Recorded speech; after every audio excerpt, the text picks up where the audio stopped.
வணக்கம். 66ஆம் தொன்மை பேசும் நிகழ்வுக்கு உங்களை அன்புடன் வரவேற்கிறேன்.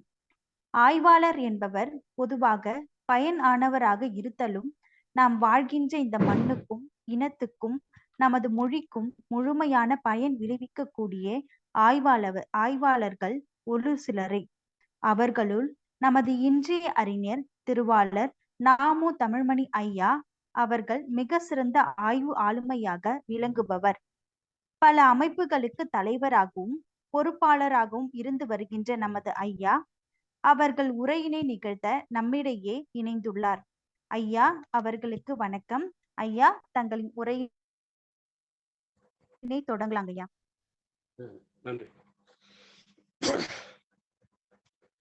தொன்மையை அறிவோம் என்கிற தலைப்பின் கீழ் இந்த நிகழ்வை ஒழுங்கு செய்திருக்கக்கூடிய புதுவை அருங்காட்சியகத்திற்கு என்னுடைய வணக்கம்.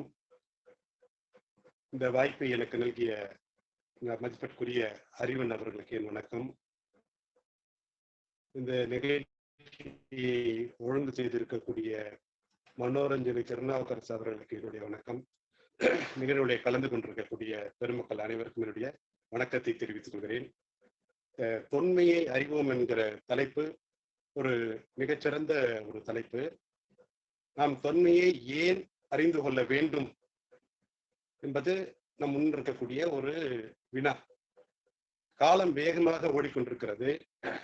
தகவல் தொழில்நுட்ப அறிவு மிக பெருகி கொண்டிருக்கிறது. காலத்தோடு சேர்ந்து நாமும் ஓடிக்கொண்டிருந்தால்தான் நாம் வளர்ச்சி அடைய முடியுமே தவிர, நாம் பழையதை கிண்டிக் கொண்டிருப்பதால் பயனில்லை என்பதாக சிலர் சொல்லிக் கொண்டிருக்கிறார்கள். ஆனால் தொன்மை என்பதனுடைய அருமை மிகப்பெரியது. தொன்மை சிறப்பை நாம் உணர்வது என்பது நம்முடைய முன்னோர் வாழ்ந்துவிட்டு போன வாழ்க்கை. அவர்கள் நமக்கு தங்களுடைய வாழ்க்கையிலிருந்து கிடைத்த பட்டறிவுகளை, அனுபவங்களின் பிழிவுகளை நமக்கு கொடுத்து விட்டு போயிருக்கிறார்கள். அதன் இன்றைக்கு நம்முடைய பண்பாடாக விளங்கி கொண்டிருக்கிறது. அப்படியானால் நம்ம எதையெல்லாம் செய்யலாம், எதையெல்லாம் செய்யக்கூடாது என்பதை நமக்கு கற்றுக் கொடுத்திருப்பது தொன்மைதான். அதைத்தான் நம்முடைய முன்னோர்கள் விட்டு சென்றிருக்கிறார்கள். எனவே இப்படி தொன்மையை அறிவதன் வழியாக நாம் பழைய காலத்திலிருந்து பாடங்களை கற்றுக்கொண்டு இப்போது நாம் வாழ்ந்து கொண்டிருக்கிற வாழ்க்கையை செம்மைப்படுத்திக் கொள்ள முடியும். அதே நேரத்திலே எதிர்வரக்கூடிய நம்முடைய பரம்பரையினருக்கு ஒரு சிறந்த விழுமியங்களை நிலைநாட்டி விட்டு செல்ல முடியும். புதிய விழுமியங்களை உண்டாக்கி தர முடியும். அந்த வகையிலே தொன்மை அறிதல் என்பது மிகச் சிறப்பான ஒன்று. இன்றைக்கு சுற்றுச்சூழல் கெட்டு போய்விட்டது, இயற்கை அழிந்து போய்விட்டது என்று நாம் சொல்லிக் கொண்டிருக்கிறோம். இது மழைக்காலம். இந்த மழை காலத்திலே பெய்ய வேண்டிய வடகிழக்கு பருவமழை சரியாக பெய்யவில்லை. ஏன் இந்த குறைபாடு நிகழ்கிறது என்று சொன்னால், சுற்றுச்சூழல் சீர்கேடால் நிகழ்கிற ஒன்றுதான். அப்படி அந்த சுற்றுச்சூழல் சீர்கேட்டு அழிப்பிலே யானை அழிப்பு என்பதும் ஒன்றாக இருக்கிறது. யானை என்கிற பேருயிரினுடைய அழிப்பு என்பது சுற்றுச்சூழலை அழிக்கிற ஒரு முயற்சிகளில் ஒன்று. நாடு வாழ வேண்டுமானால் காடு வாழ வேண்டும், காடு வாழ வேண்டுமானால் யானை என்கிற அந்த பேருயிர் வாழ வேண்டும்.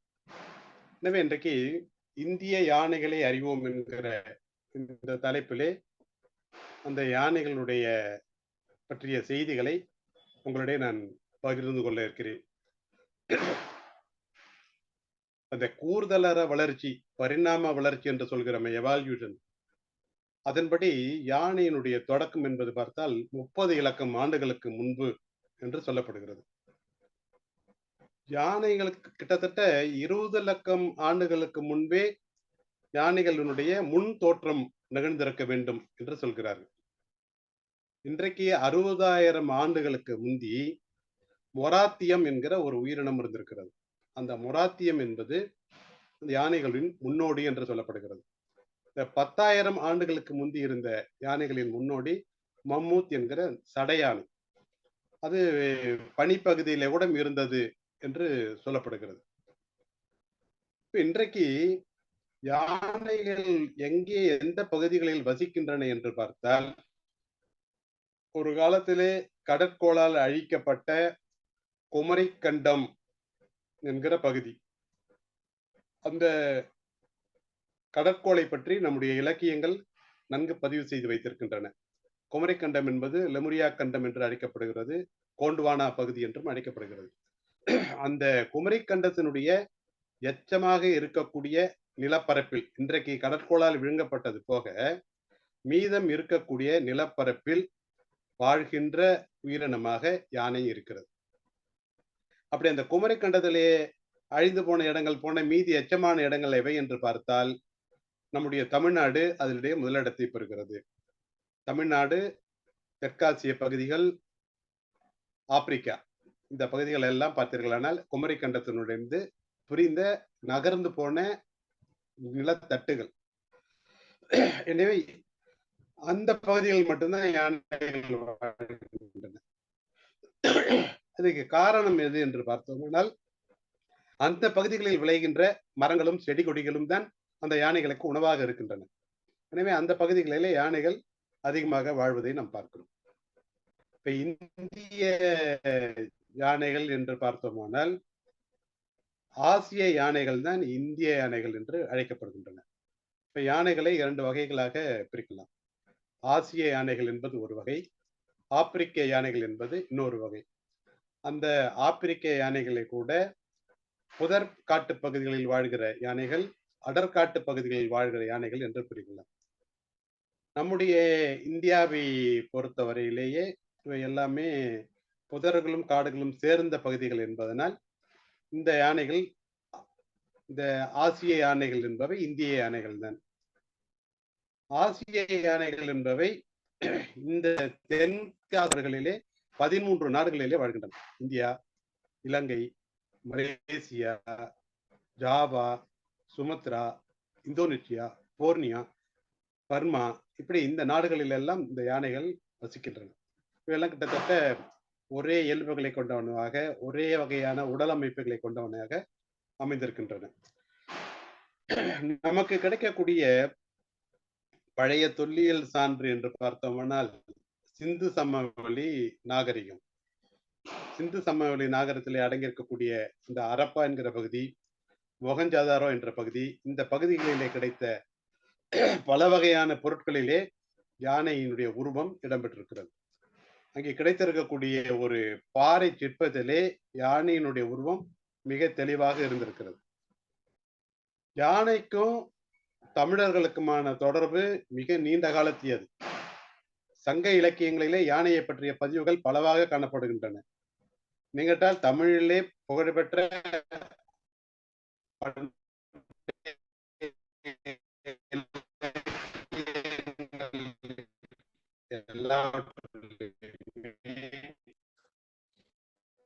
யானையை பற்றிய தகவலோ, யானையை பற்றிய ஒரு செய்யலாவது இல்லாமல் எந்த இலக்கியமும் இல்லை. தமிழர்கள் படுகிற அந்த 8 நூல்களிலும் யானையை பற்றிய குறிப்புகள் இருக்கின்றன. இலக்கியங்களிலும் யானைகளை பற்றிய செய்திகள் பரவலாக இருக்கின்றன. 14 கீழ்கணக்கு என்ற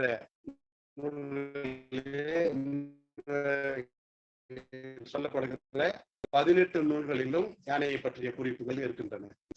ஆற்றுப்படை நூல்களில் இருக்கின்றன. பின்னால் வந்த நெகுண்டகளில் இருக்கின்றன, செய்திருக்கின்றன. அதிலே மீன்களை பற்றி பதிவு செய்கிற போது யானையை விழுங்குகிற ஒரு மீன் இருந்திருக்கிறது. அந்த மீனுக்கு திமிங்கலம், அதை பெருமீன் என்று நிகண்டங்கள் நம்முடைய இலக்கியங்கள் குறிப்பிடுகின்றன. அந்த யானையை விழுங்குகிற திமிங்கலத்தை விழுங்குகிற ஒரு மீன் இருந்திருக்கிறது. அதற்கு பெயர் திமிதிமி. யானையை விழுங்குகின்ற திமிங்கலத்தை விழுங்குகின்ற திமிதிமியை விழுங்குகின்ற திமிதிமிங்கலம் என்ற ஒரு உயிரினமும் கடலில் இருந்திருக்கிறது. அதை பற்றி ஆனந்தரங்க பிள்ளை நாட்குறிப்பில் கூட குறிப்பு இருக்கிறது. அதுவரையிலே அந்த திமிதிமிங்கலம் தண்ணிலே பட்டிருக்கிறது. நம்முடைய புதுச்சேரிக்கு அருகிலே இருக்கக்கூடிய இந்த புத்துப்பட்டு என்கிற பகுதியிலே அது கிடைத்திருக்கிறது, பார்வைக்காகப்பட்டிருக்கிறது. செத்து கரை ஒதுங்கி இருக்கிறது. இப்படி இந்த யானையினுடைய திமிங்கலம் என்று சொல்கிறோமே, நம்முடைய கண்ணுக்கு தெரிகிற உருவத்தில் மிகப்பெரிய உருவம் கொண்ட விலங்கு உலகத்தில் நிலத்தில் வாழ்வது யானை தான். ஆனால் கடலில் வாழ்கிற திமிங்கலத்தினுடைய நாக்கினுடைய எடை என்னவோ அந்த எடை தான் நம்முடைய யானையினுடைய எடை. இப்ப புறநானூறு நம்ம எல்லோருக்கும் தெரியும். அதுல இருக்கக்கூடிய அந்த 400 பாடல்களில் முதல் 120 பாடல்களுக்கு களிற்று யானை மிறை என்று பெயர்.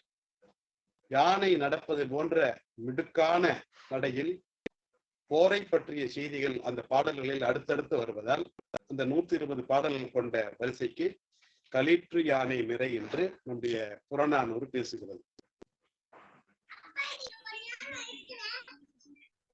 நம்முடைய பழைய இணை என்றும் துறை என்றும் பிரிப்பார்கள். அப்படி யானையை வெற்றி கொள்வது என்பது என்கிற துறை ஆணைக்கோல் என்கிற துறையாக நம்முடைய இலக்கியத்திலே பயின்று வந்திருக்கிறது. யானையினுடைய வீரத்தை பேசுவதே ஒரு துறையாக யானை மரம் இருக்கு. யானை மரம், யானை, அதனுடன் வந்த படை, அதனுடன் வந்த ஆயுதங்கள், இவற்றையெல்லாம் கைப்பற்றி கொண்டார். அதற்கு ஆணைக்கோல் என்று பெயர் வைத்திருக்கிறார். இப்படி தமிழ் செய்யுள்களிலே தங்கைய காலத்தில் கிட்டத்தட்ட நம்முடைய அறிவு கேட்டியவர்கள் 2000 காலத்துக்கு முற்பட்டு யானையை பற்றிய பலவான செய்திகளை நாம் பார்க்கிறோம். தமிழ்நாட்டிலே நிலங்கள் 5 வகையாக பிரிக்கப்பட்டது. நெய்தல், இந்த 4 நிலப்பகுதிகளிலும் நம்முடைய ஆசிய யானைகள் வாழ்கின்றன, வாழ்ந்திருக்கின்றன. ஆப்பிரிக்க யானைகள் பாலைநிலையே தண்ணீர் கிடைக்கும் என்பதை தெரிந்து, தங்களுக்கு எங்கே உணவு கிடைக்கும் என்பதை அறிந்து அங்கே கூட போய் வாழ்கிற நிலையை, பாலையில் வாழ்கிற நிலையை ஆப்பிரிக்க யானைகள் பெற்றுக் கொண்டிருக்கின்றன. தமிழ்நாட்டிலே பாலை என்பதற்கு அதிகமாக இடமில்லை என்பதனால் இந்த 4 நிலங்களிலும் இவை நன்கு வாழ்ந்திருக்கின்றன. சீவக சிந்தாமணி, பெருங்கதை, சிலப்பதிகாரம் போன்றவற்றிலெல்லாம் யானையை பாகர்கள் எப்படி அடக்குகிறார்கள், அதற்கான ஒலிக்குறிப்புகள், அப்புது என்கிற ஒலிக்குறிப்பு, ஒய் ஒய் என்கிற ஒலிக்குறிப்பு, இதையெல்லாம் அதிலே சேர்த்திருக்கிறார்கள். யானை இசைக்கு மயங்கும் என்கிற செய்தியை கலித்தொகை, சீவக சிந்தாமணி, பெருங்கதை, ஞானாமிர்தம், மேருமந்திர புராணம் போன்ற நூல்களிலே பதிவு செய்து வைத்திருக்கிறார்கள். நம்முடைய ஊர்களிலே ஐயனார் கோயில் இருக்கும். அந்த ஐயனார் கோயில்கள் எல்லாமே ஊருக்கு வெளியிலே இருக்கும். அவர்கள் காவல் தெய்வமாக கருதப்படுகிறார்கள். அந்த காவல் மரங்களை பாதுகாத்துக்கிற சோலையில இருந்து அவர்கள் காவல் காப்பார்கள். அங்குதான் ஐயனார் சிலை இருக்கும். அந்த ஐயனார் சிலை அமைந்திருக்கக்கூடிய இடங்கள் எல்லா இடங்களிலும் பார்த்தால் யானையினுடைய சிலை, யானை ஒரு மிடுக்கோடு நிற்கிற சிலை இருப்பதை நாம் பார்க்கலாம். அப்ப அந்த காவல் படையில் ஒன்றாக யானை இருந்திருக்கிறது. சித்தன்ன மலை என்று இருக்கிறது. அந்த சிலையில குகை ஓவியங்கள் புகழ்பெற்றவை. அந்த குகை ஓவியங்களை பார்த்தால் யானையினுடைய படங்கள் அதிகமாக இருந்திருக்கின்றன. நம்முடைய அரசர்கள் சங்க காலத்திலே இருந்த சேர சோழ பாண்டிய மன்னர்கள் தாங்கள் வெளியிட்ட காசுகளிலே ஒரு பக்கத்திலே யானையின் உருவத்தை பதிப்பதை தங்களுக்கு வழக்கமாக வைத்திருந்திருக்கிறார்கள். யானை படையிலே வைத்திருப்பது என்பது மிக அந்த படைக்கு, அவருடைய போர் திறமைக்கு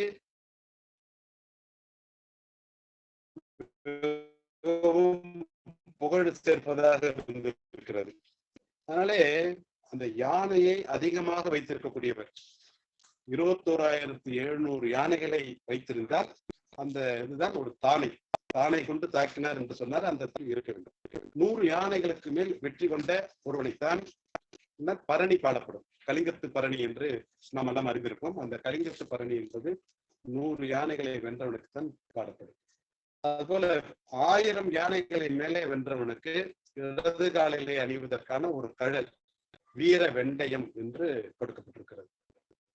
தமிழர்களோடு யானை நெருங்கி பழகி இருப்பதனால் யானையினுடைய ஒவ்வொரு உறுப்புக்கும் பெயர் வைத்திருக்கிறார்கள். யானையின் கை அந்த தும்பிக்கையினுடைய நுனிக்கு அங்குலி என்று பெயர் வைத்திருக்கிறார்கள். இப்படி யானையினுடைய ஒவ்வொரு உறுப்புகளுக்கும் பெயர் வைத்திருக்கிறார்கள். அதுபோல் யானைகளை பல்வேறு அணிகலன்களை கூட்டி அழகு பார்த்திருக்கிறார்கள்.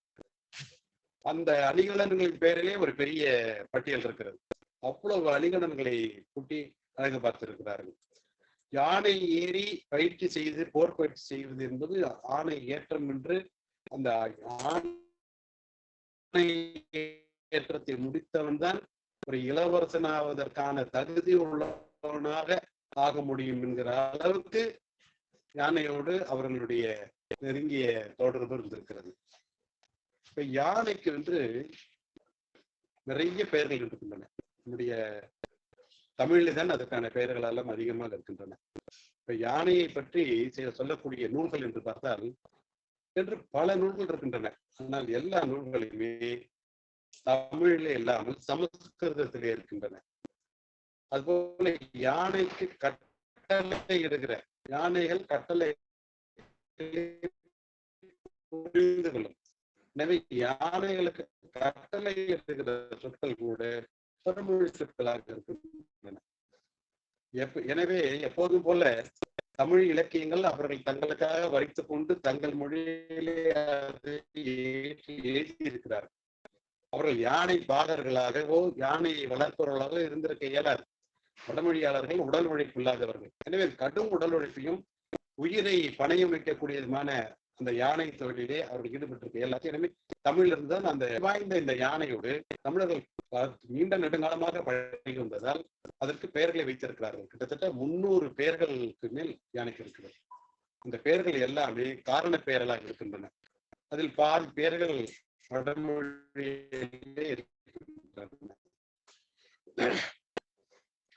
ஆண் யானைகளுக்கான பெயர்கள் இப்ப பெரும்பாலும் சொன்ன களிறு என்று சொன்னால் அது யான் யானை, பிடி என்று சொன்னால் பெண் யானை. அப்படி ஆண் யானைகளுக்கு உரிய பெயர்கள், பெண் யானைகளுக்கு உரிய பெயர்கள், கன்றுகளுக்கு யானை கன்று பிறந்தவுடனே இருக்கிற குழந்தையாக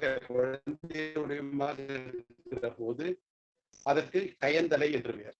அது கொஞ்சம் நடக்க தொடங்கும் போது நடக்க கொஞ்சம் அப்படி இப்படி அசைக்கிற போது அதுக்கு போதகம் என்று பெயர். அது ஓடி ஆடுகிற காலகட்டத்திலே அதற்கு அடியடி என்று பெயர். அது தானே உணவை தேடி உண்கிற பருவத்துக்கு வருகிற போது அதற்கு கலபம் என்று பெயர். இதுபோல் யானை கருப்பு என்பதனால் யானைக்கு கரிமா என்று பெயர். அதற்கு மதம் பிடிக்கும் என்பதனால் அதற்கு மதமா என்று பெயர். இந்த மதம் பிடிப்பதற்கே நிறைய பெயர்கள் இருக்கின்றன. கருப்பு நிறத்தை சுட்டிக்காட்டி நிறைய பெயர்கள் இருக்கின்றன. தும்பிக்கை என்று சொன்னால் கைமா, கை இருப்பதனால் கைமா. அப்படி இப்படி இந்த காரண பெயர்களாக 300 பெயர்களுக்கு மேல் நம்ம யானைகளுடைய பெயர்களை பார்க்கலாம். இந்த ஆசிய யானை, ஆப்பிரிக்க யானை என்று 2 வகை சொன்னோம். நம்ம இந்திய யானைகள் என்று பார்த்தால் அவை ஆசிய யானைகள் என்றும் பார்த்தோம். இந்த ஆசிய யானைகளுக்கு எலிபாஸ் மேக்சிமஸ் என்பது அதனுடைய குழு இனப்பெயர். இப்படி இந்த 13 நாடுகளிலே அந்த யானைகள் வாழ்ந்தாலும் இந்தியாவிலே அந்த யானைகள் அதிகமாக வாழ்கின்றன. அதிலும் நம்முடைய வடநாட்டு பகுதியிலே வாழதை விட தென்னிந்திய பகுதிகளிலே, அதுவும் தமிழ்நாட்டு பகுதியிலே அந்த யானைகளுடைய பரவல் என்பது மிகவும் அதிகமாக இருக்கிறது. ஆசிய யானையை எப்படி அடையாளம் காண்பது என்று சொன்னால், ஆசிய யானைகளுடைய காலில் முன்பக்கம் 5 உயிர்கள் நகங்கள் இருக்கும், பின்பக்கம் 4 உயிர்கள் இருக்கும். இதே ஆப்பிரிக்க யானை இருந்தால் முன்பக்கம் 6 உயிர்களும் பின்பக்கம் மடிப்பு உள்பக்கமாக மடிந்திருந்தால் அது ஆப்பிரிக்க யானை, வெளிப்பக்கமாக மடிந்திருந்தால் அது ஆசிய யானை என்று காணலாம். ஆப்பிரிக்க யானைகளை விட ஆசிய யானைகள் உயரம் குறைந்தவை, எடையில் குறைந்தவை. ஆப்பிரிக்க யானைகள் நீங்கள் பார்க்கிற போது மிகப்பெரிய கால்களோடு ஒரு அச்சம் தருகிற ஒரு உருவத்தோடு அவை இருப்பதை நாம் பார்க்கலாம். அதுக்கான காரணம் நாம் பின்னால் பார்க்கலாம். ஒரு யானை என்பது நம்முடைய யானைகள் 11 அடி உயரம் வரை வளரக்கூடியது. ஆசிய யானைகள் 13 அடி வளர்ந்த இந்த யானைக்கான பதிவும் இருக்கிறது. 6 கல்லடை டன், 6 டன்னிலிருந்து 10 கல்லடை வரை எடை இருப்பதாக அவை அமைகின்றன. இந்த யானைகளுடைய பரவல் என்பது பார்த்தால் ஆனைமலை, பரம்பிக்குளம், இந்த ஆழியாறு இந்த பகுதிகளிலே பார்த்தோம்னால் கிட்டத்தட்ட ஒரு 12,000 யானைகள் இருக்கக்கூடும் என்று கருதுகிறார்கள். யானைகளை எப்படி கணக்கெடுக்கிறார்கள் என்று சொன்னால், யானைகளுடைய மறுப்புகள், தந்தங்கள் ஒரு யானைக்கு இருப்பது போல் இன்னொரு யானைக்கு அமைந்திருப்பதில்லை. எப்படி நம்முடைய மனிதர்களுடைய கை கோடுகள், கை ரேகைகள் அமைந்திருக்கின்றனவோ, பாதங்கள் மாறுபட்டு அமைந்திருக்கின்றனவோ, அதுபோல் யானையினுடைய மறுப்புகள் மாறுபட்டு அமைந்திருக்கும். அவற்றை வைத்துதான் யானைகளுடைய எண்ணிக்கையை கணக்கிடுகிறார்கள். இப்போதெல்லாம் யானைகள் பிடிபட்டால் அவர்கள் அதனுடைய கழுத்திலே ஒரு பட்டையை கட்டி அதில் மின்னணு பொருட்களை எல்லாம் வைத்து அதன் வழியாக அவர்களுடைய நடமாட்டத்தை கண்காணித்து கூட இருக்க ஒளி எழுப்புகிற அந்த ஒளி அலைகளை வைத்தும் யானைகளை கணக்கெடுக்கிற வழி இருக்கிறது. இப்ப அந்த 12,000 யானைகள் அந்த பகுதியில் இருக்கிறது என்று சொன்னால், நீலகிரி பகுதியிலே 4,800 யானைகள் இருக்கின்றன. இது ஒரு அடர் காட்டு பகுதி. முல்லை பெரியாறு காட்டு பகுதியிலே இதுவும் ஒரு அடர்ந்த காட்டு பகுதி. இங்கே 2,000 யானைகளுக்கு மேல் இருக்கின்றன. அதாவது மேற்கு தொடர்ச்சி மலை என்பது யானைகளுடைய வாழ்விடமாக இருக்கிறது. அந்த மேற்கு தொடர்ச்சி மலை இருக்கக்கூடிய செடி கொடிகள், மரங்கள், யானைக்கு தேவையான சுண்ணச்சத்து, சுண்ணாம்பு சத்தும், யானைக்கு தேவையான உப்புகளும் அங்கே கிடைக்கிறதுனால் யானைகள் அங்கே செறிந்து வாழ்கின்றன. இந்த யானைகளுடைய நம்முடைய ஆசிய யானைகள், பொதுவாக யானைகள் ஆப்பிரிக்க யானைகளுக்கும் ஆசிய யானைகளுக்கும் உடல் அமைப்பு என்று பார்த்தால் பெரும்பாலான உடல் அமைப்புகள் ஒன்றாகத்தான் இருக்கின்றன. ஆனா ஆசிய யானை சில வேறுபாடுகள் இருக்கும். ஏனென்றால் நம்மை விட நில நடுக்கோட்டுக்கு, அந்த பூமத்திய ரேகைக்கு அருகில் இருக்கக்கூடிய வெப்ப நாடான ஆப்பிரிக்காவில் அவை வசிப்பதால் அந்த வெப்பநிலை குளிர்நிலைக்கு ஏற்ற அவை அமைந்திருக்கின்றன. நாம் அந்த நில நடுக்கோட்டுக்கு அப்பால் அமைந்திருப்பதால் ஆசிய யானைகளுடைய அமைப்பு, உடல் அமைப்பு வேறு மாதிரியாக இருக்கிறது. இந்த நம்ம யானையை நாம் பார்க்கிறோம். இந்த யானை நிறைய உணவை உண்ண வேண்டியது இருக்கிறது. ஒரு நாளைக்கு குறைந்தது ஒரு 300-350 கிலோ கல்நீரைகளுக்கு மேல் அந்த யானை உணவை சாப்பிட வேண்டியதா இருக்கிறது. 300 படிகளுக்கு மேல் தண்ணீரை குடிக்க வேண்டியதா இருக்கிறது. இவற்றுக்கு மாடுகளுக்கு இருப்பது போல் இறைப்பைகள், 4 இறைப்பைகள் இல்லை. யானைக்கு இருப்பது ஒரே இறைப்பை தான். எனவே இவற்றைத்தான் அது செரிக்க வேண்டியது இருக்கிறது. அது தனக்கு வேண்டிய உணவை தேடுவதற்கு 12 மணி நேரம் எடுத்துக்கொள்கிறது. அந்த உணவை அது 12 மணி நேரம் சென்றுதான் 12 நிமிடம் ஆகிறது. அது தேடி உண்பதற்கு 12 மணி நேரம் ஆகிறது.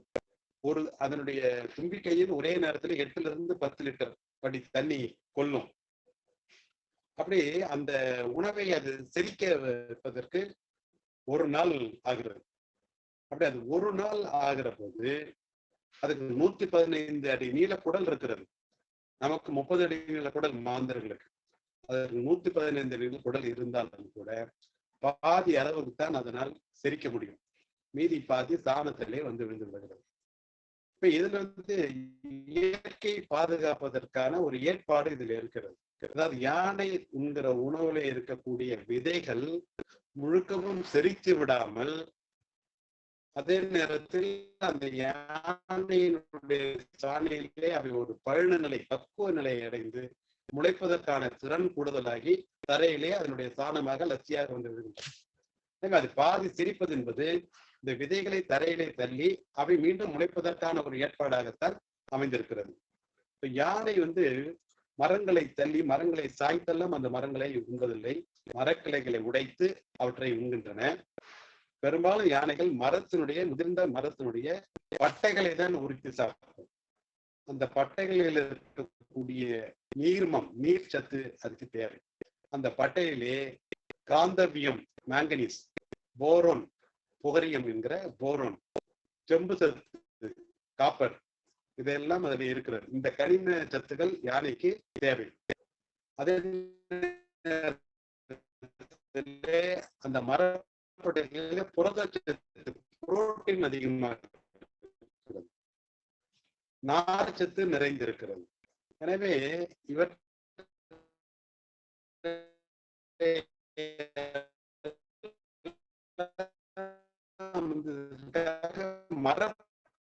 மரப்பட்டைகளைத்தான் யானைகள் அதிகமாக உரித்து தின்கின்றன. இந்த மரப்பட்டைகளை உரித்து தின்பதன்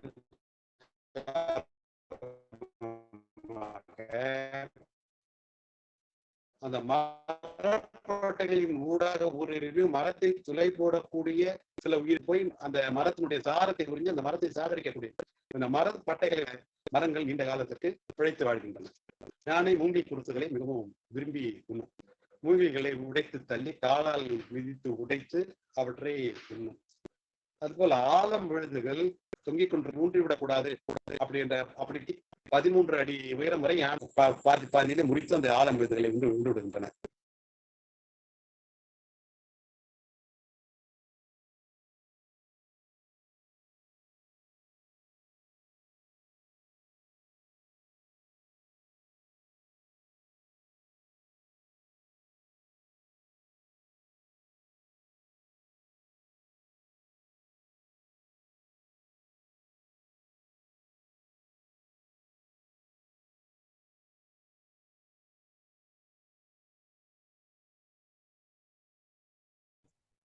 ஐயா ஐயா நீங்க பேசுறது கேட்குறேங்க ஐயா. அந்த 20 விலா எலும்புகள் தான் அந்த யானையினுடைய முன்பக்கத்து எடையை முழுக்க தாங்கி இருக்கின்றன. எனவே அந்த கால்கள் 4 கால்களும் ஒரு கட்டடத்தை தாங்கி நிற்கிற தூண்கள் போல் இருக்கின்றன. எனவே யானையின் எலும்புகளுக்கு வலிமையாக இருப்பதற்கு சுண்ணச்சத்து தேவை. எனவே அந்த சுண்ணச்சத்தை யானைகள் தேடி உண்கின்றன.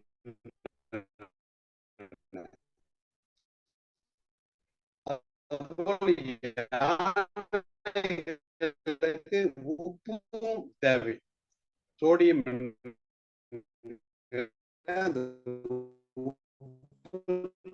தேவை. எனவே யானைகள் அந்த உப்பு பாறைகள்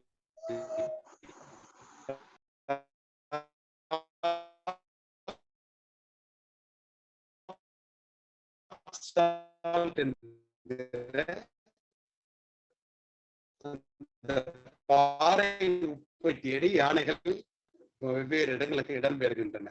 அந்த உப்புகளை அந்த சில குட்டை நீர்களிலே உப்பு தண்ணீர் தேங்கி இருக்கும். அந்த உப்பு தண்ணீரை குடிப்பதற்காகவும் அவை இங்கிருந்து நகர்கின்றன. அந்த உப்பு தண்ணீரை அவை குடிக்கின்றன. பேசுறது கேக்குதா? கேக்குதுங்க ஐயா.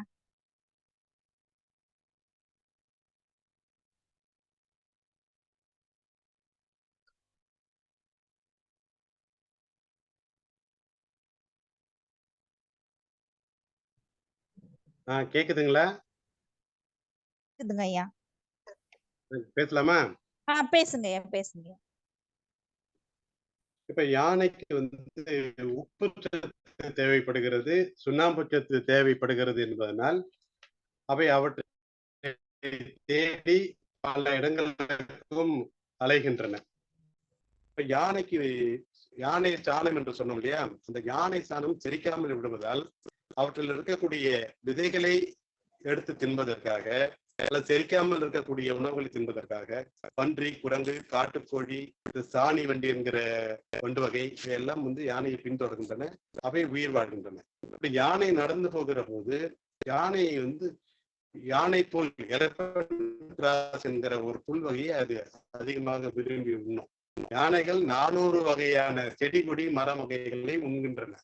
இதுல அவை பெரும்பாலும் புல் வகைகளை தான், 70 விழுக்காடு புல் வகைகள் தான். இந்த மூங்கில், கரும்பு போன்றவையும் புல் வகை தான். அதனாலதான் காட்டு ஓரங்களிலே பயிரிடப்படுகிற கரும்பின் வாசனையை பிடித்து அந்த கரும்பை உண்பதற்காக யானைகள் ஊருக்குள் வருகின்றன. யானைகளுக்கு யானையை பழக்குகிற போது அதிமதுரம் என்கிற செடிகளுடைய தடையை கொடுப்பார்கள். அது யானைக்கு ஒரு மிகுந்த ஊக்கத்தை, ஒரு மதம் பிடிக்க அழகழகு ஊக்கத்தை கொடுக்கக்கூடியது. அதை கொடுத்தால் அதை எடுத்து திரும்ப அந்த தடையை வாங்க முடியாது. எனவே யானையை பழக்குகிற போது அந்த அதிமதுர தடையை கொடுப்பது வழக்கம். நாம் சொன்னது போல யானை ஊருக்குள் வருகிறது என்று சொன்னால் அந்த ஊருக்குள் வருவதற்கான காரணங்களில் இந்த கரும்பு, இந்த உப்பை தேடுதல், சுண்ணத்தை தேடுதல் இவற்றெல்லாம் சேர்த்துக் கொள்ள வேண்டும். யானை என்பது ஊருக்குள் யானை வருகிறது, அதனால் மக்களுக்கு அச்சம் ஏற்படுகிறது, சுற்றி இருக்கக்கூடிய விளைநிலங்கள் எல்லாம் யானை பாடுபடுத்தி விடுகிறது என்ற ஒரு குற்றச்சாட்டு அந்த ஒரு உயிரின் மேல் வைக்கப்படுகிறது. இப்ப நீங்கள் பார்த்தீர்களானால் இந்த கொடைக்கானல் பகுதி உங்களுக்கு தெரியும். இந்த கொடைக்கானல் பகுதியில் அகமலை, கோடிமலை, பெரியூர், மூணாறு, குறிஞ்சிமலை, ஆனைமலை, சின்னாறு, அடுக்ககம், பழனி, அமராவதி, இப்ப இந்த மாதிரியான பகுதிகளிலே பார்த்தீர்களானால் ஒரு மிகப்பெரிய உணவு சங்கிலி அமைந்திருக்கிறது. எனவே யானைகள் அங்கிருந்து இடைஞ்சலே இல்லை. அந்த பகுதியில யாருமே யானை ஊருக்குள் வருகிறது, விளைநிலங்களை பாடுபடுத்துகிறது என்ற குற்றச்சாட்டு வைப்பதில்லை. ஆனால் எந்த இடங்களிலே இந்த குற்றச்சாட்டு வைக்கப்படுகிறது என்று சொன்னால், யானை வலசை வருகிற பாதையை யாரெல்லாம் உள்ளே புகுந்து பிடித்து வைத்திருக்கிறார்களோ அந்த இடங்களில் தான் யானைகள் ஊருக்கு வருகின்றன. யானை வலசை என்பது என்ன? யானை ஒரு இடத்துல இருந்து அங்க இருக்கக்கூடிய செடி கொடி மரங்களை உண்கிறது. அது விரைவிலே திறந்து போகும். ஒரு யானை என்பது தனியாக வாழ்வதில்லை. அவை மந்தையாக, யானை மந்தையாக வாழ்கின்றன, ஒரு கூட்டமாக வாழ்கின்றன. அப்படியானால் அப்படி வாழ்கிற யானை கூட்டம் அங்கே இருக்கக்கூடிய இரைகளை விரைவில் தீர்த்து விடுகிறது. உணவே அடுத்து எங்கே உணவு கிடைக்குமோ அந்த இடத்தை நோக்கி போகிறது. அதுபோல அடுத்த இடத்துல எங்கே பாறை உப்பு கிடைக்குமோ அதை தேடி போகிறது, எங்கே உப்பு நீர் கிடைக்குமோ அதை தேடி போகிறது. அதற்கு தேவையான உணவுகள் 400 வகையான உணவுகளை சாப்பிடுகிறது என்று சொன்னோம். அதற்கு தேவைப்படுகிற உணவுகளை உண்பதற்காக அது போகிறது. கன்றுகளை வளர்ப்பதற்கு நிழலான இடங்களை, நீர் உள்ள இடங்களை தேடி போகிறது. அதுபோல கருவுற்று யானைகளுக்கு சில சிறப்பு உணவுகள் கிடைக்கக்கூடிய இடங்களை நோக்கி போகிறது. இப்படி அது ஒரு ஆண்டுக்கு ஒரு தடையாவது ஒரு வட்டமாக சுற்றி வருகிறது. ஒரு நீள் வட்டமாகவோ ஒரு குறிப்பிட்ட பாதையில் போய் வருகிறது. அந்த பாதையில் போகிற போது அங்கே இருக்கக்கூடிய மரக்கிளைகளை எல்லாம் உடைத்து தின்று கொண்டே வழியை ஏற்படுத்திக் கொண்டே போவதால் அந்த இடங்களிலே கதிரொளிப்பட்டு சூரியனுடைய ஒளிப்பட்டு கீழே இருக்கக்கூடிய செடிகொடிகள் நன்கு பச்சையத்தை குளோரோபிளை தயாரித்து நன்கு வளர்ந்து அடர்ந்து இருக்கின்றன. அப்படி யானை ஒரு சுற்று சுற்றி மறு சுற்று அந்த இடத்துக்கு வருகிற போது அங்கே இருக்கக்கூடிய செடிகொடிகள் வளர்ந்திருந்து மீண்டும் அதற்கு உணவாகும். அப்ப அதனுடைய உணவு சங்கிலி, உணவு தொடர்ச்சி என்பது நீண்ட அல்லது குறுகிய அந்த யானைகளுடைய எண்ணிக்கைக்கு தகுந்தவாறு அமைந்திருக்கிறது. அந்த பகுதிகளிலே நம்முடைய மக்கள் என்ன செய்கிறார்கள் என்று சொன்னால், அங்க இருக்கக்கூடிய மண்டல் மண் மிகவும் வளமான மண் என்பதால் அந்த பகுதிகளிலே போய் செந்தாழம்பழம், அன்னாசி பழம், இந்த கரும்பு போன்றவற்றை பயிரிடுகிறார்கள். இப்ப யானைக்கு கரும்பு பிடிக்கும், அதனுடைய மனம் அதை இழுக்கிறது. இந்த செந்தாழம்பழம், அன்னாசி பழத்தினுடைய மனம் அதை இழுக்கிறது. எனவே அவை தன்னுடைய வலசையை விட்டு நகர்கின்றன. அடுத்து வலசையிலே இவர்கள் சுற்றுலாவை மேம்படுத்துகிறோம் என்ற பெயரிலே போய் அங்கே ரெசார்ட் என்கிற தங்கும் இடங்களை அமைக்கிறார்கள். இவர்களுடைய ஓசை, வண்டிகளுடைய போக்குவரத்து, அதில் இருக்கக்கூடிய புகை, இதெல்லாம் யானைக்கு இடைஞ்சல் செய்கிறது. எனவே யானைகள் அந்த இடத்துல தாங்கள் நடந்து வருகிற பாதை மறிக்கப்பட்டிருக்கிற போது யானை திகைக்கிறது.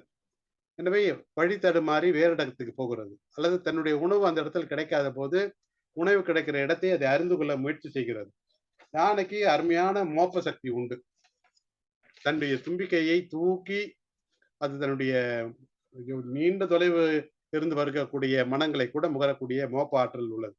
12 கல்லுக்கு அப்பால் இருக்க நீர் இருப்பதனை தன்னுடைய மோப்ப ஆற்றலால் அது அறிந்து கொள்ளும். 150 கிலோமீட்டருக்கு அப்பால் இருக்கிற மழையை, அதில் இருந்தக்கூடிய மண் மனத்தை கொண்டு மோப்பம் பிடித்து யானை அது அறியக்கூடியது. எனவே அப்படி அந்த மோப்ப ஆற்றல் மிகுந்திருக்க அந்த யானை பக்கத்தில் இருக்கக்கூடிய கரும்பு போன்றவற்றெல்லாம் கண்டுபிடித்து தன்னுடைய பாதையை மாறுகிறது. அந்த யானைகள் ஒருவேளை வறட்சி ஏற்பட்டு மழை பெய்யாமல் வறட்சி ஏற்பட்டால் யானைகள் குடிப்பதற்கு தண்ணீர் இல்லாமல் ஊருக்குள் வந்துவிடக் கூடாது என்பதற்காக பழங்காலத்திலே கூவல் என்கிற ஒரு அமைப்பை நம்முடைய தமிழர்கள் காடுகளிலே அமைத்திருந்தார்கள். இன்றைக்கு அது கசிவு நீர் குட்டை என்று சொல்லப்படுகிறது போன்ற அமைப்பு. மழைக்காலங்களில் அந்த கூவல் என்கிற அமைப்பு பெரும்பாலான நீரை சேர்த்து வைத்துக் கொள்ளும். அதில் இருக்கக்கூடிய நீரை விலங்குகள் குடிக்கிற போது மீண்டும் அந்த நீர் கசிந்து அந்த குட்டையிலே கூவலிலே நிரம்பிவிடும். இப்படியான ஏற்பாடுகளை நம்முடைய தமிழர்கள் செய்து வைத்திருந்தார்கள். ஆனால் இன்றைக்கு நாம் அத்தகைய ஏற்பாடுகளை எதையுமே செய்யவில்லை. யானைகளுடைய வழியை மறிக்கிறோம், அவற்றை தந்தங்களுக்காக, மறுப்புகளுக்காக அவற்றை வேட்டையாடுகிறோம். தொடர்வண்டி பாதைகளை அங்கே அமைக்கிறார்கள். தொடர்வண்டி பாதைகளை அமைக்கிற போது யானைகள் அந்த இடத்துல நின்று தொடர்வண்டிகளை அகப்பட்டு மாண்டு போகின்றன. இந்த தொடர்வண்டி பாதைகள் அமைக்கிற போது யானைகள் கடந்து போவதற்காக அங்கே மேம்பாலங்கள் அமைக்கப்பட வேண்டும். அப்படி அந்த மேம்பாலங்கள், யானைகள் அறிவுள்ளவை.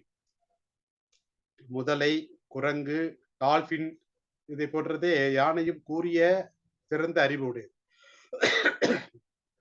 எனவே இப்படி ஒரு பாலம் அமைக்கப்பட்டால் தொடர்வண்டியை பாதையை நம்ம கடக்கக்கூடாது என்பதற்காகத்தான் இந்த பாதை அமைக்கப்பட்டது என்று கருதி அவை அந்த பாலத்தின் வழியாக போய்விடும். அத்தகைய ஏற்பாடுகளும் செய்யப்படவில்லை. இப்படி செய்யப்படாததால் யானைகள் ஊருக்குள் வருகின்றன என்ற குற்றச்சாட்டை நாம் சொல்லிக் கொண்டிருக்கிறோம். இந்த தேனி, திண்டுக்கல், ஈரோடு, குமரி, நெல்லை, கோவை, கிருஷ்ணகிரி, நீலகிரி இந்த பகுதிகள் எல்லாம் பார்த்தீங்கன்னா கிட்டத்தட்ட 7000 குறுக்கம் 7000 ஏக்கர் இடங்களுக்கு மேல் இப்படி யானையினுடைய வாழ்விடங்களை நாம் பறித்துக் கொண்டிருக்கிறோம். நாம் அவற்றை பறித்து கொண்டு அவை நம்மை நாடி வருகிற போது, தன்னுடைய இடத்தை தேடி வருகிற போது யானைகள் ஊருக்குள் வந்து அட்டூழியம் புரிகின்றன, அவற்றை கட்டுப்படுத்த வேண்டும் என்று நாம் சொல்லிக் கொண்டிருக்கிறோம். இந்த யானைகளை கட்டுப்படுத்துவதற்காக என்ன செய்கிறார்கள் என்று சொன்னால் மின்வேலி அமைக்கிறார்கள்.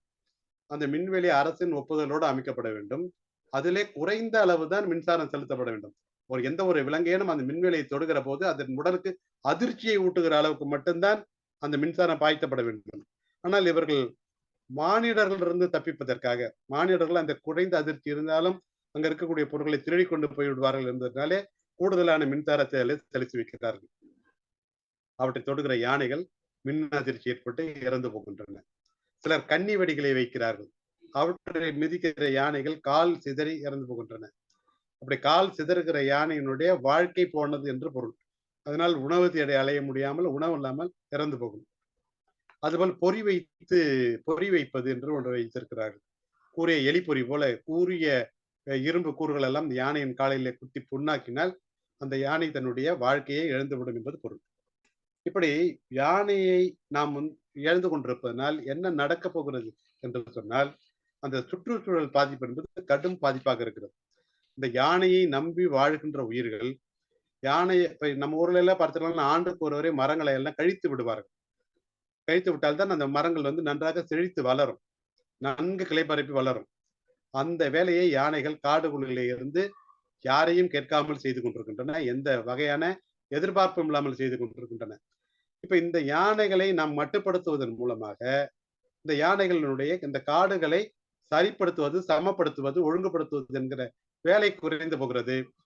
காட்டினுடைய அடர்த்தி குறைந்து போகிறது. இப்ப காட்டினுடைய அடர்த்தி குறைந்து போவதால் என்ன ஆகிறது என்று சொன்னால் மழை குறைந்து போகிறது. மழை குறைந்தால் என்னென்ன சிக்கல்கள் என்பது உங்களுக்கு எல்லாம் தெரியும். இப்போது இருக்கக்கூடிய இந்த வனத்துறை அதிகாரிகள் என்ன செய்கிறார்கள் என்று சொன்னால், மரங்களை பட்டு போன மரங்களை வெட்டி கொள்வதற்கு இசைவு உண்டு. ஆனால் பட்டுப்போன மரங்களை வெட்டி கொள்கிறோம் என்று வருகிற ஒப்பந்தக்காரர்கள் அங்கே இருக்கக்கூடிய வளமான சிறந்த மரங்களையெல்லாம் வெட்டி எடுத்துக்கொண்டு போய் விடுகிறார்கள்.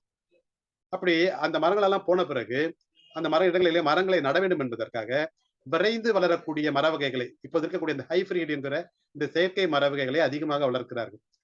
அந்த வகை மரங்களை யானைகள் உண்பதில்லை. அதுல எதை உண்கின்ற என்று சொன்னால், இந்த தைல மரம் என்று சொல்கிற யூக்கலிப்டஸ் மரத்தினுடைய பட்டைகளை மட்டும் உரித்து தின்கின்றன. அந்த யூக்கலிப்டஸ் மரத்தினுடைய இயல்பு என்னவென்றால், நிலத்தடி நீரை கடுமையாக உறிஞ்சு கொள்ளும். அந்த பட்டைகள் தான் வைத்திருக்கும். அதற்காக அந்த பட்டையை தின்கின்றன. இப்படி அந்த காட்டினுடைய வளம் அழிக்கப்படுகிறது. யானைக்கு இப்போது என்ன ஆகிறது, கிடைக்க வேண்டிய உணவு கிடைக்காமல் அதற்கு அது உண்ணத்தகாத உணவு அங்கே இருப்பதனால் அது உண்ண வேண்டிய உணவை தேடி யானை நாட்டுக்குள் வருகிறது. எனவே காட்டுக்குள்ளே அந்த யானைகளுக்கு பழையபடி அந்த கூவல் என்கிற அமைப்புகளை எடுத்து தண்ணீருக்கு ஏற்பாடு செய்ய வேண்டும். அந்த தொடர்வண்டி பாதைகளை யானைகள் கடந்து போவதற்கான ஏற்பாடுகளை செய்து தர வேண்டும்.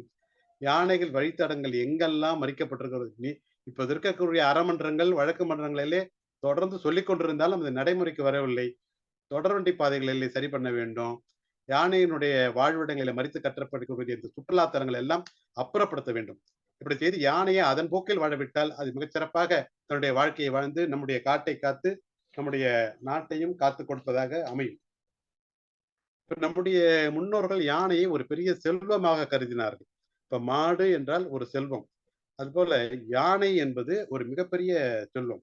அந்த யானையை பார்த்தீர்களானால் மன்னர்கள் பெரிய அளவிலே அந்த யானைகளை தங்கள் கையிலே வைத்திருந்திருக்கிறார்கள். நம்முடைய இந்தியாவை ஆண்ட மன்னர்களை பார்த்தீர்களானால் யானைப்படை என்று எல்லா படைகளிலும் யானைப்படை இருக்கும். அந்த யானைப்படையில் இருக்கக்கூடிய யானையினுடைய தும்பிக்கை இருக்கிறது. அந்த தும்பிக்கையில் பார்த்தீங்கன்னா நீளம் இருக்கும். அது 1,80,000 தசை வளையங்களால் ஆனது. அந்த தசை வளையங்கள் இருப்பதனால் அந்த தும்பிக்கையை யானையால் மேலே தூக்க, கீழே வைக்க, பக்கவாட்டில் அமைக்க, சுருக்க, முறுக்க பல வகைகளிலும் அதற்கு வேலை செய்யும்.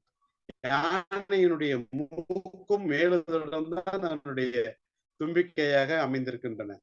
அப்படி அந்த தும்பிக்கையாக அமைந்திருக்கக்கூடிய அந்த யானையினிடத்துல வேலை கொடுத்தால் அது குறிபார்த்து அந்த வேலையை எறியக்கூடிய திறமை உள்ளது.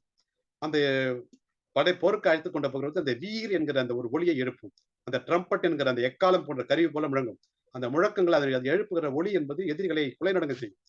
அந்த யானை புகுந்து விட்டால் எதிரி படைகளை மிக கடுமையாக பெரிய அழிவை உண்டு பண்ணும். எனவே அந்த யானை படையை எல்லா அரசர்களும் வைத்திருந்தார்கள். சந்திரகுப்த மௌரியர் தன்னுடைய படையில 9,000 யானைகளை வைத்திருந்திருக்கிறார். பாபர் 1000 படைகள் வைத்திருந்திருக்கிறார். ஹுமாயூன் 5000 யானைகள் வைத்திருந்திருக்கிறார். அக்பருடைய 32,000 யானைகள் இருந்திருக்கின்றன. அப்படி அவர்கள் யானைகளுடைய தேவையை அருமையை கருதி அவர்கள் அதற்கான செலவு, அவர்களுக்கான பாதுகாப்பு என்பதெல்லாம் எத்தனை பெரிய ஏற்பாடு, இதையெல்லாம் அவர்கள் செய்து கொண்டிருந்தார்கள் சொன்னால் யானையினுடைய தேவையை அவர்கள் உணர்ந்து கொண்டிருந்தார்கள் என்பதுதான் பொருள்.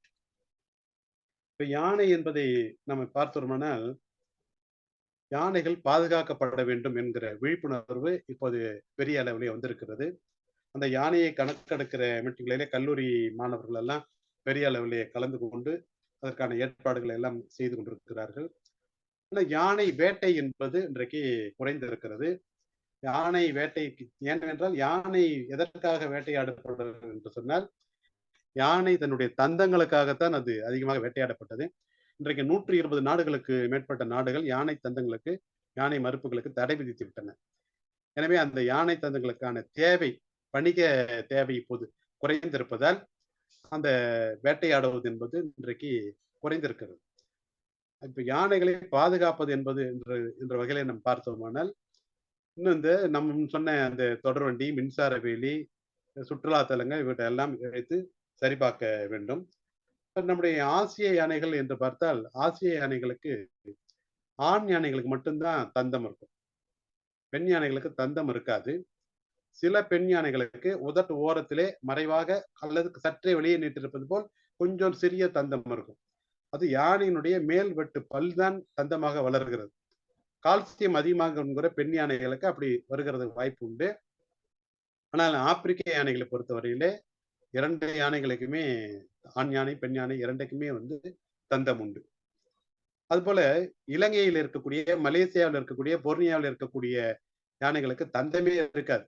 அவை மோழை யானைகள் என்று அழைக்கப்படுகின்றன. அலிசான் மோழை யானைகள், மேக்னா யானைகள் என்று அழைக்கப்படுகின்றன. சில இடங்களிலே வெள்ளை யானைகள், இந்த நிறமிய அணுக்களில் இருக்கக்கூடிய சிக்கலால் வெளுத்து போன தோலை உடைய யானைகள் இருக்கின்றன. அவர்கள் அல்பினோ, தமிழிலே வெளிரி என்று அதற்கு பெயர் வைத்திருக்கிறார்கள். இந்த யானையினுடைய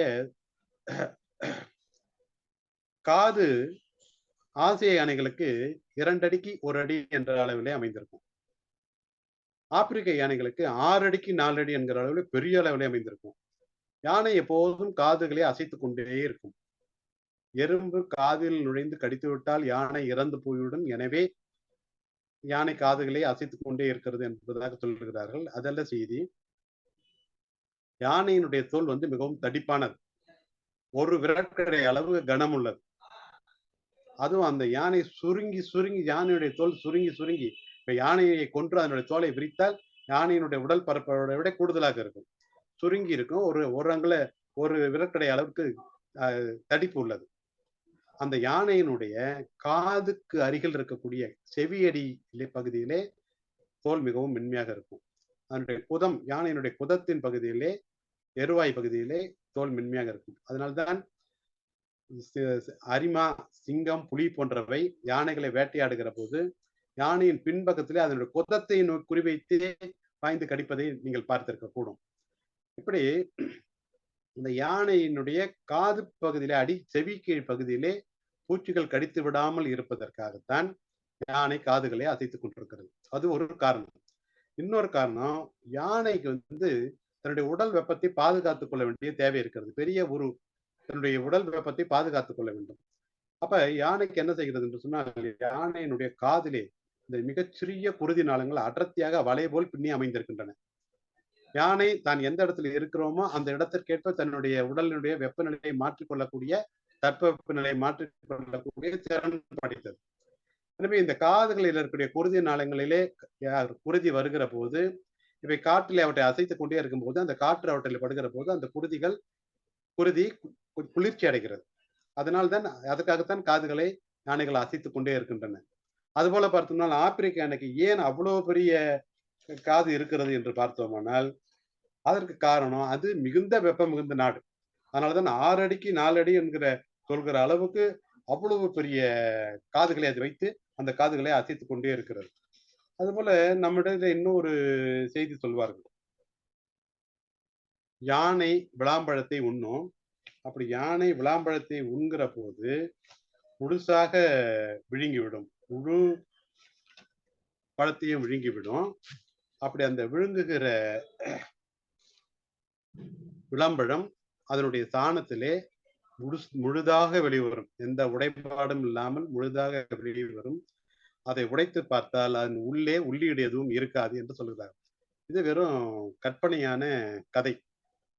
யானைக்கு பற்கள் இருக்கின்றன. கடைவாய் பற்கள் மட்டும்தான். அந்த முன்வெட்டு பற்கள் தான் மறுப்புகளாக தந்தங்களாக நீண்டிருக்கின்றன. யானைகளுக்கு பற்கள் இருக்கின்றன. மேலே ஒவ்வொரு நேரத்திலே 4 பற்கள் இருக்கும்.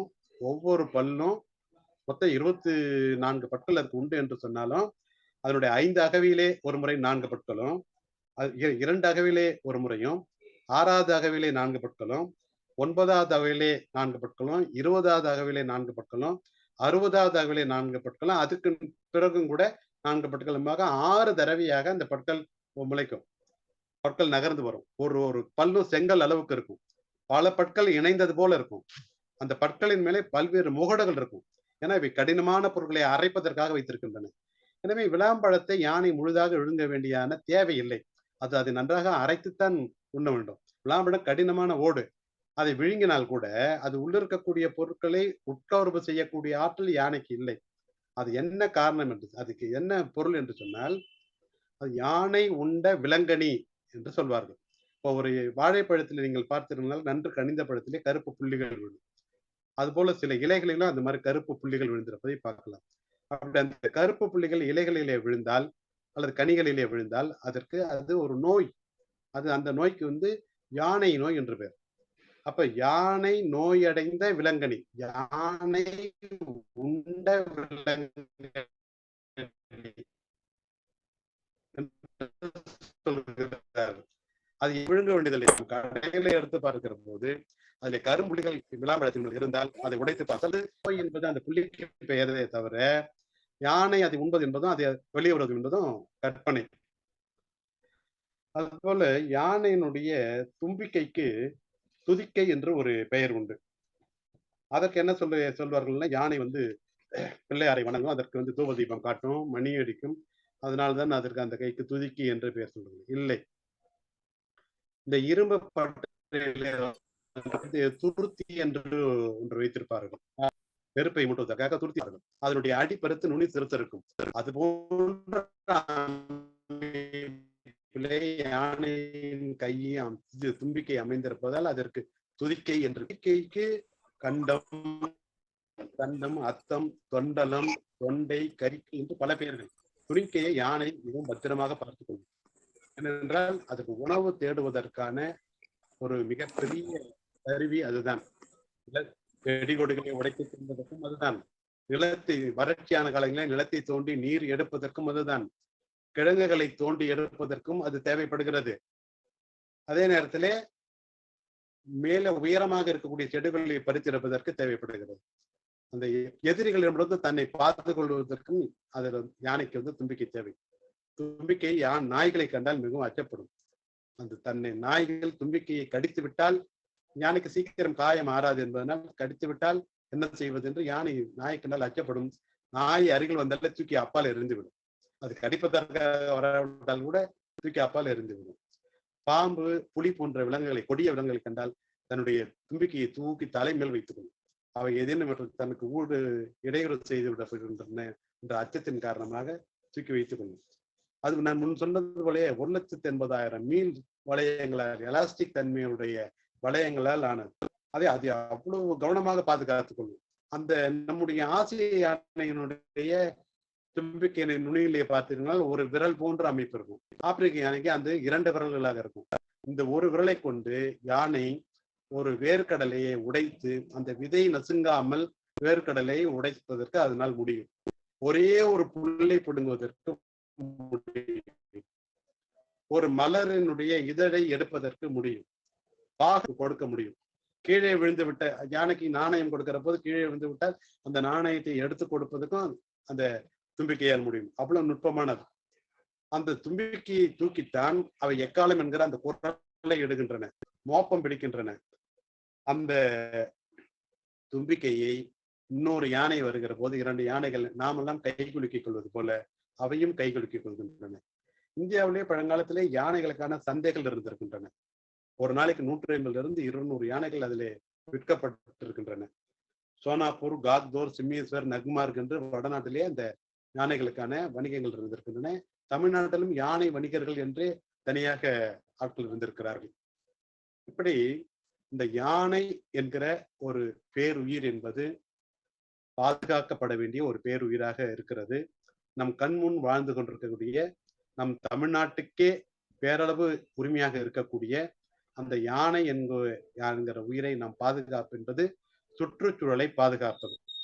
சுற்றுச்சூழலை பாதுகாப்பது என்பது நமக்கு மழையை தருவது, மழை என்பது நமக்கு உணவை தருவது. எனவே நாம் உயிர் வாழ வேண்டுமானால் யானை உயிர் வாழ வேண்டும். நன்றி, வணக்கம்.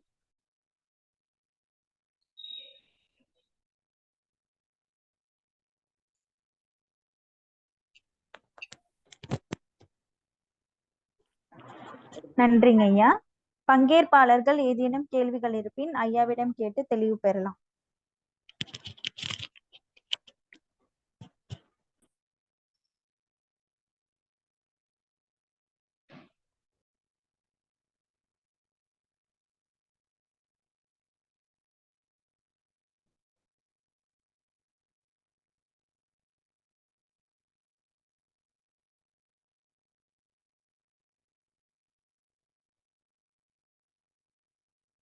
பங்கேற்பாளர்கள் ஏதேனும் கேள்விகள் இருப்பின் ஐயாவிடம் கேட்டு தெளிவு பெறலாம்.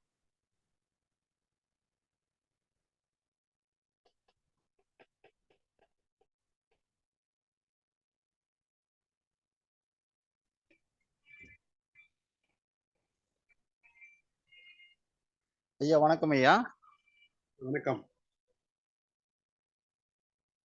வணக்கங்க ஐயா. யானையை பத்தின செய்தி நிறைய தெரிஞ்சுக்கிட்டேன் ஐயா. இவ்வளவு செய்தி இருக்குதுன்றது எனக்கு தெரியல. நீங்க சொன்ன ஒவ்வொரு விஷயம் பாத்தீங்கன்னா இந்த விளாம்பழம் அதெல்லாம் வந்து விளாம்பழம் நானும் கேள்விப்பட்டிருக்கேன். அந்த விளாம்பழத்தை முழுங்கினா மறுபடியும் உள்ள எதுவும் இல்லாம இருக்குன்னு சொல்லிட்டு கேள்விப்பட்டிருக்கேன். அது வந்து ஒரு தவறான செய்தின்றது தெரிஞ்சேன் ஐயா. இது போன்ற நிறைய விஷயம் புரிஞ்சுக்கிட்டேன் ஐயா. யானை இலை வகை இருக்கிறது தெரிகிறது ஐயா. நன்றி, சிறப்பான உரை ஐயா. நன்றி ஐயா.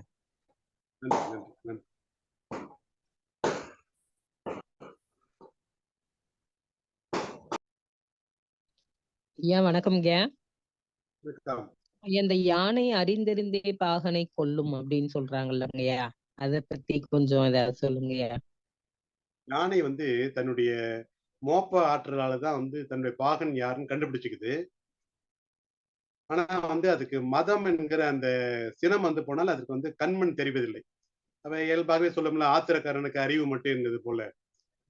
அது போல யானை வந்து மதம் பிடித்து விட்டால் அதுக்கு தான் என்ன செய்கிறோம் என்பதே தெரிவதில்லை. அப்படியான அந்த ஒரு வெறிபிடித்த நிலையில இருக்க போது அது வந்து ஒரு பித்து பிடித்த கிறுக்கு பிடித்த நிலையாகிற போது அது வந்து அவன் மேல் இருக்கக்கூடிய இயல்பாகவே வந்து நம்முடைய அருகில் இருக்கக்கூடிய ஒருவர் மேல் தான் நம்ம வந்து நம்முடைய கவனம் இருக்கும் என்பது போல அந்த யானையை கட்டுப்படுத்துவதற்காக அந்த பாகன் அந்த அருகிலே இருப்பான், ஓட மாட்டான்.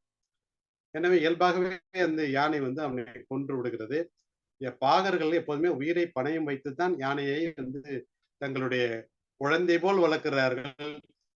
ஆனால் அந்த குழந்தையால் அவர்களுடைய உயிருக்கு எந்த நேரத்திலும் ஏதம் உண்டு என்பது உண்மைதான். மிக்க நன்றிங்க. இன்னும் ஒரே ஒரு வினா, யானைக்கு வந்து அறிவு கூர்மை வந்து மிகுதின்னு சொல்றாங்கல்லங்கய்யா. ஆமா மற்ற விலங்குகளோட ஒப்பிட்டு நோக்குகையில் வந்து அதுக்கு ஞாபக சக்தி அதிகம்னு சொல்றாங்க. அது உண்மையாங்கய்யா? ஆமா ஆமாமா. இப்ப யானைகள் பெரும்பாலும் என்ன பண்ணுதுன்னா, அந்த வலசை போகும்போதே அங்க இருக்கிற மரங்களுடைய தன்னுடைய தந்தங்களாலே கீறி அடையாளம் வைத்து விட்டு போகும். திரும்ப தான் வருகிற போது அந்த இடத்தை அடையாளம் கண்டு கொள்ளும். இப்ப இந்த முதலை, குரங்கு, டால்பின் போன்றவங்களுக்கு வந்து கூறிய அறிவு மாந்தர்களுக்கு கிட்டத்தட்ட வரக்கூடிய அறிவு உண்டு என்று சொல்வார்கள்.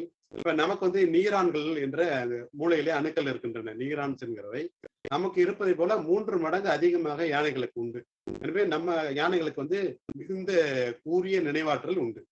அதனாலதான் வலசை வர பகுதிகளிலே திரும்ப மிகவும் கவனமாக நடந்து ஆண்டுக்கு ஒரு முறை என்றாலும் கூட தாங்கள் சென்று வந்த பாதையை மறக்காமல் அதே பாதையில் தொடர்ந்து சென்று வருகின்றன. அதுபோல பார்த்தீர்கள், எங்கெங்கே அந்த வலசை போகிற போது அந்த யானை கூட்டத்தை ஒரு தாய் யானை தான் நடத்தி சொல்லும். நம்முடைய மானிட கூட்டத்தில் இருந்த தாய் வழி சமூகம் என்பது யானையிடம்தான் இருக்கிறது. தாய் யானை நடத்தி சொல்லும். அந்த தாய் யானைக்கு எங்கெங்கே எந்தெந்த உணவு கிடைக்கும் என்பது தெரியும். எங்கே உப்பு கிடைக்கும், எங்கே துண்ண சத்து கிடைக்கும், எங்கே மூங்கில் கிடைக்கும், எங்கே நீர் கிடைக்கும், எங்கே உப்பு கிடைக்கும் என்பதெல்லாம் தெரியும். அது வந்து அவற்றையெல்லாம் நினைவில் வைத்துக் கொண்டு அந்த யானை கூட்டத்தை வழிநடத்தும்.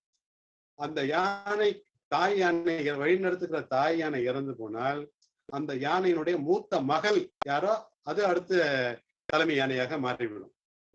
அதுவும் இந்த யானையோட இருந்து பயிற்சி எடுத்து அதுவும் இந்த நினைவு திறனோட இருக்கும்.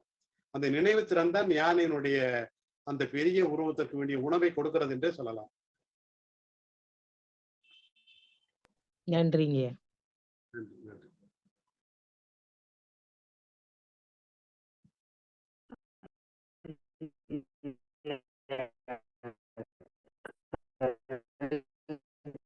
தொடர்ச்சி மலை, மேற்கு தொடர்ச்சி மலையில் நீங்க பேசுறது புரியல எனக்கு.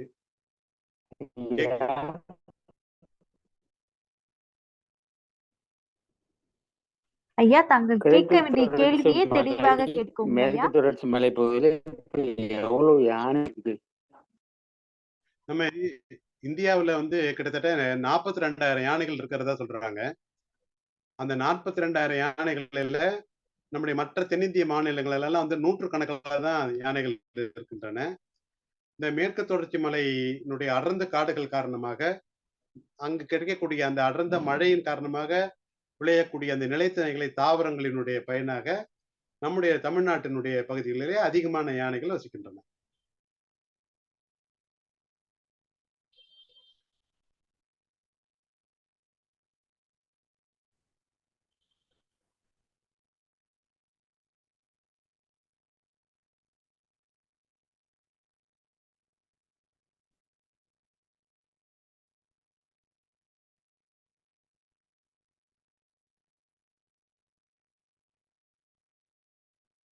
நன்றி உரையினை வழங்க புதுவை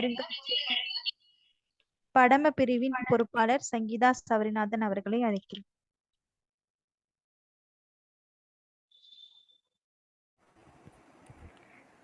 நல்லது. யானைகள் பற்றிய பல அரிய செய்திகளை இக்கருத்தரங்கத்தின் மூலம் எங்கள் அனைவருக்கும் எடுத்துரைத்த ஆய்வாளர் நாமு தமிழ்மணி ஐயா அவர்களுக்கு எங்கள் நிறுவனத்தின் சார்பாக நன்றியினை தெரிவித்துக் கொள்கின்றோம். மேலும் எத்தனை இடையூறு இருப்பினும் அமைதியாக இருந்து கருத்தரங்கத்தில் பங்கு பெற்ற பங்கேற்பாளர்களுக்கும் நன்றியினை தெரிவித்துக் கொள்ள கடமைப்பட்டுள்ளோம். ஒவ்வொரு மாந்தனும் நம் பழம்பெரும் வரலாற்று செய்திகளை அறிந்து கொள்வது அவசியம். அப்பெரும் பணியினை ஒவ்வொரு காரிக்கிழமையும் நமக்கு ஏற்பாடு செய்தளிக்கும் புதுவை அருங்காட்சியகத்தின் தொன்மை பேசுவோம் கருத்தரங்கத்தினை அனைவரும் பயன்படுத்தி கொண்டு பயனடையுமாறு கேட்டுக்கொள்கின்றோம். நன்றி, வணக்கம். மீண்டும் அடுத்த காரிக்கிழமை வேறு தொல்லியல் தலைப்புடன் ஆளுமையுடனும் கருத்தரங்கில் இணைவோம். அனைவருக்கும் நன்றி. நன்றிங்க ஐயா.